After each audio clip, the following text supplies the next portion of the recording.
আসসালামু আলাইকুম সবাইকে। একটা মজার ঘটনা দেখতে পাচ্ছেন ব্যাগের মধ্যে কি? আমি তো একেবারেই হতবাক। তখন বাজে রাত ১২টা প্রায়।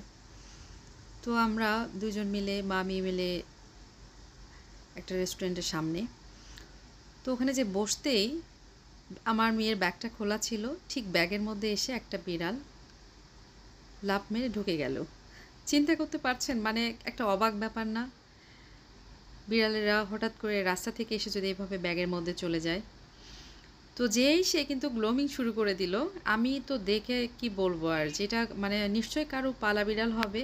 তাছাড়া এত সাহস কি করে হয় যে একটা ব্যাগের মধ্যে টপ করে ভরে যাবে। আর গ্লোমিং সে করা শুরু করলো। আর আমার মেয়ে তো বিড়াল পেলে লুতুপুতু তাকে আদর করছে। তো আমি ভাবলাম আশেপাশে সবাইকে জিজ্ঞেস করছিলাম যে এটা কার বিড়াল। আমার বাসার পাশেই একদম মানে ১০০ ফিট আশেপাশেই আমার বাসা। তো আমি তখন এত রাত ওর একটু কিন্তু খিদাও লেগেছে বুঝতে পারছিলাম। তো ভাবলাম যে বাসায় যেতে হবে, ক্যাট ফুড নিয়ে আসতে হবে। কারণ ওকে আমি খাওয়াতে চাই। কারণ ওকে এত ভালো লেগে গেল আমার। আর তখন আমি আ আমার মেয়েকে রেখে বাসায় যেতে পারতেছিলাম না এত রাত। তো ওকে নিয়ে আমরা ২ জন মিলে গেটের কাছে যেয়ে ওর জন্য ক্যাট ফুড নিয়ে আসলাম। সঙ্গে ১ বাটি পানিও নিয়ে আসলাম।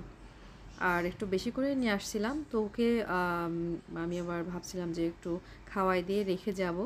ক্যাট ফুডগুলো যেন পরের দিনে দিতে পারে। তো গার্ড ছিল ওখানে, গার্ডও বেশ হেল্প করলো আমাদেরকে। তো দেখেন সে কিন্তু গ্লোমিং শেষ, তার যত্ন করা শেষ, সে বের হয়ে গেল। ওকে আমি জিজ্ঞেস করতেছিলাম তোমার নাম কি? সে কিন্তু উত্তর দিচ্ছিল, হ্যাঁ? উত্তর দিচ্ছিল সে।